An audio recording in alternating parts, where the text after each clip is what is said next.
The Battle of Good versus Bad Foods, part 3.5. And I believe our final portion. For now. For now, we'll see. There's a lot to talk about, a lot to unpack, as these podcasters say. Uh-oh. So processed foods is what we're talking about in this presentation. Let's double click on that. Ooh, double clip, click. Yeah. Okay. Bad food, processed foods. So foods that have been packaged or altered, like, oh, there's so many processed foods. They're so bad for you. It's been a process to get here. It has. So processed foods, these are some of the typical ideas or perceptions of what processed foods means to you. No, people, you people. So they come in packages. Anything that's in a package is processed. These are typically, foods that are in cans or in boxes. Maybe it's like everything that's in the middle of the store. You don't want to do anything. What about the bakery section? That's on the outside. That is on the outside. That fuck you up too. Oh, you know it. And then these packaged foods, they typically contain or are labeled with ready to eat. They've been enriched. They've been refined. Maybe all these packaged foods are all the same shape, which we're going to get into. Maybe these whole processed foods, it's, well, what means to be processed? Oh, it's the number of ingredients. You can't consume a food if there's more than 5 ingredients. True. Can you even pronounce what's on the label? You see where we're going with all of this? Like, there's all these like terms and definitions, and not even definitions, terms that are being thrown around that most people don't even understand what they actually mean or have defined what it is for themselves. The expiration date. How long does this food even last? Like, when does it actually expire? Does it rot like a Twinkie? Like, do they ever go bad? What about McDonald's hamburger? Like, what about sugar? What about salt? Well, and it's funny. It's like all of those things are there, but most of the time it's I think a good thing to challenge people with, and or at least I like to ask when someone's like, oh, processed foods are bad. It's like, well, what does that mean? And most of the time they can't give a clear definition. It's like, well, like something that's in a box or like the middle of the grocery store, all of these things that are just kind of like ideas or generalizations. And for most people, it's like if you can't clearly define something, then you probably don't understand it. And that's why I think a lot of people fall when it comes to processed foods is they just believe they're bad, but it's hard for them to define what that actually means. Yep. And so let's look at a baby carrot. Oh, they're so cute. The baby carrots, we love them. We dip them in ranch. Maybe we'll be healthy and we'll dip it in, a ranch that's made out of fat-free yogurt. Cause like, I know that I like that. At what age does it go from baby to adolescent? Did you know that there's no such thing as a baby carrot? Yep. They just come right out of the womb, full grown. There's no baby carrots. Yep. This is the process that it takes to become a baby carrot. Reverse aging. Yes, this is a Benjamin Button. But this is the process. So, they're pulled from the ground, they chop up the greens, they're transported, they're washed, they're disinfected with chlorine, which is also in drinking water. They're refrigerated, they're grated, they're blah, blah, blah, blah, blah. There's a lot of processes that this baby carrot goes through to become from an adult carrot to a baby carrot. I only like polished carrots. Yeah, but they're all the same shape and size, right? Because they've gone through a process to look and become that way. No, it's because when we're born, we're all the same. Yeah, we're all chemicals, so we're all the same chemical. Maybe a little bit like alterations. All babies look alike. Well, they do kind of look alike, just in slightly different shapes. But all foods are processed to some degree, whether they've been cleaned, cut, packaged, pasteurized, filtered, fermented, heated. Everything is heated, frozen, extracted, whatever. All foods are processed to some degree. And so, like, let's even look at, for instance, key lime. Oof, I love me a good slice of key lime pie. So there's a frozen pie. It's been processed, but so has this homemade pie. Oh. So is one better for you than the other? Like, some people are going to be like, well, like the homemade pie, like it's all single ingredient foods that I made myself. But then like I picked the key limes from my own garden. And then there's the one that's in the package where it's like, well, it's been packaged, so it's like it's not good for you. But like there's a dehydrated thing in there that I like like, sure, yes, there's probably going to be like some, we'll say, preservatives or stabilizers or whatever inside of this package, but like, how many of you are going to go and make a homemade pie? Like, realistically, like So it is okay if you want to eat a frozen pie if it's more convenient and easier. And you enjoy it. If Yeah, you enjoy the like process of homemaking a pie, fantastic. totally. But also a lot of times in the labeling of processed foods, I think for some people is if it's a short process or they believe they know the entire process, then it's safe.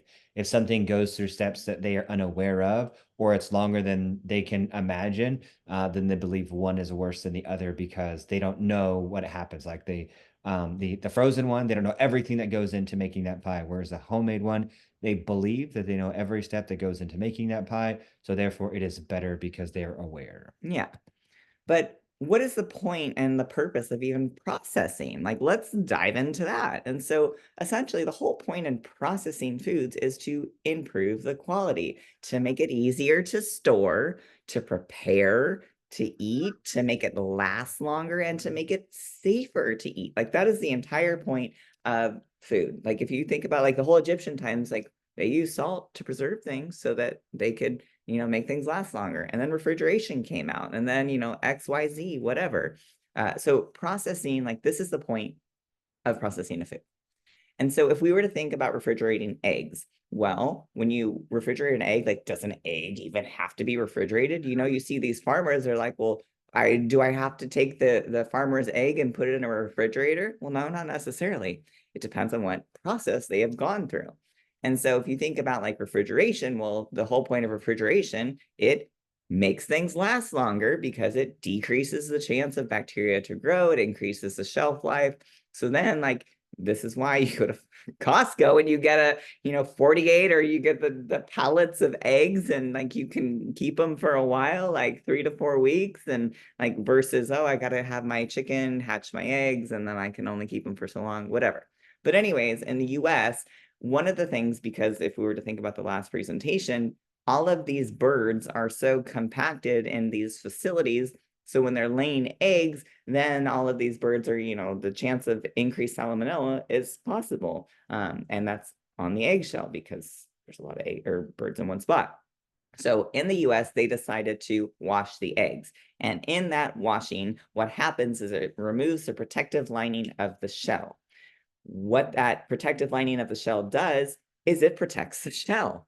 So when you remove that, it increases the exposure to bacteria. And so because of that, you then have to refrigerate your eggs because there's no longer that protective lining to protect the egg. But in other countries, it's illegal to wash the eggs. And so they don't have to refrigerate them. So like if we didn't wash the eggs, then they don't have to be refrigerated.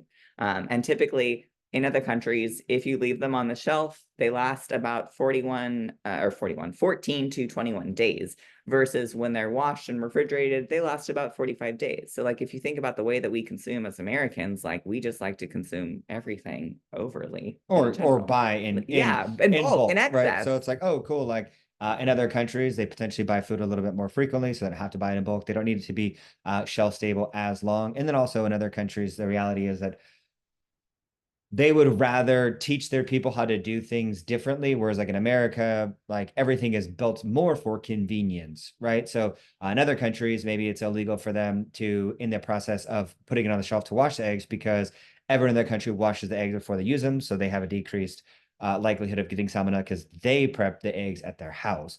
Versus here, they process it to make it easier for the end consumer, just like Well, and the ways that fortif they grow the chickens, they have less of a risk of salmonella because maybe they're not all yeah. compacted in there. But same thing, it's like fortifying cereals and other things like that. It just makes it easier for us.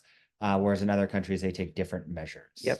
And so like is one way of processing better than the other? Well, like not necessarily. The question that you really have to ask yourself was what was the main intention and outcome of that? Like what were they looking for? Like so in the US, it's like, okay, because we need so many eggs and all of the ways in which we, farm these eggs is we have a whole bunch of chickens, they're all impacted together. Now we have an increase of salmonella. So what we want to do is decrease the chance of people getting salmonella. So to do that, rather than making it so that we have less birds in a facility, we just wash the eggs. Or you're leaving it to the end consumer to wash the eggs and sterilize them or make sure that they're good before they crack them so that you can decrease salmonella. Because, in the US, we like to sue. So it's like, oh, these people gave me salmonella. Yeah. And so it's one of those things where it's like, oh, it just makes it easier for the end consumer. So they put it through that step before we get it. But then it just changes the integrity of the shell. Yep. And so let's talk about like some of these effects of processing. Well, like if we're thinking about it, okay, soil quality, picking before ripeness, transportation, climate changes, facility processing, heating elements. There's a lot of processes. You think about that baby carrot life. And even if we're comparing like the US and like as he was touching upon before, we are a high turn country. We turn that soil, and so the more times that we turn that soil, well, guess what, the quality of that soil is going to go down, which means there's probably going to be some less nutrients in there. But we have a lot of people in the US, people want to buy in bulk. And so we want to make it so that there's a shit ton of things that people can purchase. And so we want to turn that soil over quickly versus in other countries, they probably don't do it as quickly. And then you think about this is what the farmer goes through, these are what the facilities go through, and then how you store it. How long do you store it for? How do you even cook it? And so once again, there's a lot of processing that happens and everything is processed. And so with all of these processes, the more processes that a food goes through, the more vitamins, nutrients, and minerals are lost. Like it's just a fact. Like that is a reality. Okay.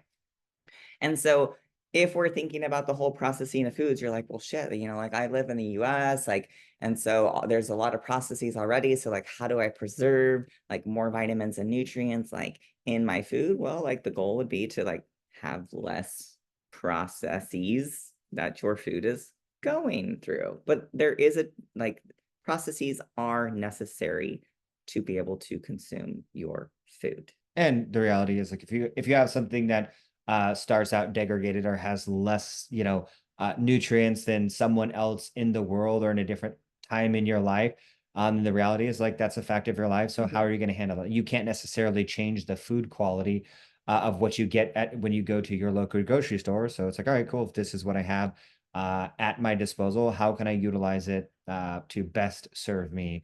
Rather than just playing the victim and saying, oh, well, I live in America and we have shit food. Yeah. Like, unless you're going to go to Europe and move, or you're going to do your own farming or whatever, like, how can you use what you have access to get to where you want to go? And so if we're thinking about ultra processed foods, once again, ultra processed, people think that it's bad for you. So here's like a couple visuals: donuts, candies, whatever. These are considered ultra processed, bad for you foods. Foods in packages, but like, just because it's in a package, once again, doesn't mean that it's bad for you. Nuts are in packages. Is it bad for you? Well, so you can go to Trader Joe's or Whole Foods. Everything. Things in the bulk section, they'll put it in little packages. So then it's like, all right, at what type of package or which point in packaging does it become bad? And that's like we were talking about in the beginning of the thing. It was like, oh, like people throw around terms loosely. It's like, oh, it's in a package. Well, define package, because like let's not be ridiculous. Yeah. And then, well, like it has a long list of ingredients. Well, okay, like lasagna, even when you make it at home, has a long list of ingredients. Is it bad for you? Yeah, where you can go to a Italian restaurant and they have the list of everything that's on there, and it's like I have no idea what any of this is. Yeah. Partially because it's a different language. Yeah. But just because I can understand it doesn't mean that it's bad. Yes. It has preservatives. Well, salt is a preservative. So like to what degree? Maybe it's nutrient poor. Well, a lot of these cereals, they are fortified with nutrients. And like if we were thinking about the whole like, well, soil quality is decreased. It's picked before peak ripeness. That decreases the amount of nutrients in it. So like, do you take vitamins? Do you eat cereal that's been fortified? And like, and I think too, like a lot of times people think nutrient poor. They misuse that term, and they use that term because it has low nutrients in correlation to the amount of calories that it has. So it doesn't mean that it doesn't have any nutrients or that it's bad for you or that it's like empty calories, just that the relation of nutrients to calories, there's a large delta between the two. And so when they think the spectrum, like we talked about in our one presentation. Yeah, so it's like, all right, cool. Like, and those things are a tool and they serve their purpose. Right. Yep. And so here is like what we would say like our definition of ultra processed foods. And so it's foods that have been engineered to taste good. Typically they're combined, sugar, salt, fat. They have an amazing textural element, and it makes it very easy to overconsume. And these foods tend to be calorie dense. Yeah. So you just think about anything that you feel like you could eat all day that has a bunch of calories. For a very small volume. Yep. And so like that would be something that would be ultra processed. It's just highly palatable. And it doesn't have a lot of nutrients to like the nutrients to calorie ratio is very unbalanced. Yeah. And so thinking about like full calorie sodas, even granola, like come on, like the amount of sugar and calories that are in granola, even the fats and whatnot, like carbs and fats in granola can add up real quick. Burgers, a lot of these health bars out there, even these keto foods that are out there can be very ultra processed. Vegan foods can be very ultra processed. If you think about the ingredients list on these vegan foods, come on, let's be real. The lean cuisines, like frozen, like high protein things that are listed high protein, good pops, hot dog, whatever. There's a lot of ultra processed foods out there. And like doesn't make them bad. It's like just because something is ultra processed doesn't make it bad. It's just something that like, oh, you have to be aware that it's something that you can easily over consume. Yeah. And so like with these ultra processed foods, like they tend to be less nutrient dense. Like they do. Like let's be real. Even if they are fortified, like they do have nutrients in them. But the way in which you consume them, like we can consume a lot of cereal. Yeah. A serving size of cereal isn't it's very small. So they typically have more calories than they do nutrients. Yeah. And so they tend to be less satiating, easy to overconsume because of the palatability. If you think about some of these like keto things that are out there, like their textures that they put in there, they make it very easy to eat. Things that have been pureed are a lot easier to eat than things that are harder and crunchier. So that's like the textures of it is a huge factor when it comes to being able to consume things. And there is the reality that if a majority of your foods come from ultra processed foods, that it can be, once again, not only does it taste good that they're easier to overconsume, but since they have, we'll say, less essential nutrients, like you might overconsume them subconsciously in the fact of like your body is lacking nutrients and all you're trying to do is like, I need more nutrients, but I'm only eating these ultra processed foods. And so now I'm over consuming calories in order to get the amount of vitamins and minerals and whatever that my body needs in order to feel good and survive and whatever. That would be like trying to stay hydrated by drinking Coke. Yeah. Right. And so it's like, oh, sure, like there is some hydration that comes from it, but it would take a lot and the amount of calories that you would consume in order to get there. Or it would be like, oh, I'm very, very dehydrated. Let me drink a bunch of beers or a bunch of Coke or a bunch of coffee to try and be hydrated. It's like it would feel like a losing battle. And that's where sometimes the ultra processed foods is similar. It's like your body needs nutrients. And if the nutrients are low in those and compared to calories, it would be hard. And once again, it's not a bad thing. Like we have access to these. They taste good. It is a fact. It's just it's a thing to be aware of. Yeah. And so it's just knowing so you can make informed decisions on how you want to consume them. Yep.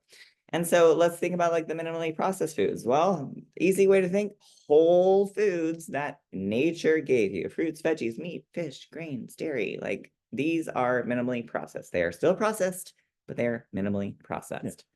Yeah. And how would you navigate this? Well, focus on having a majority of your intake come from these minimally processed foods and then sprinkle in ultra foods or ultra processed foods as you want, as you desire. As you need. Like in reality, is that like, the more minimally processed food you have, it's probably going to be easier to keep overall food in check, just because they are more satiating. And so like things that are minimally processed are more difficult to overconsume. It's still possible, but it's a little bit easier to keep food drive in check when they are a part of your intake. Yep.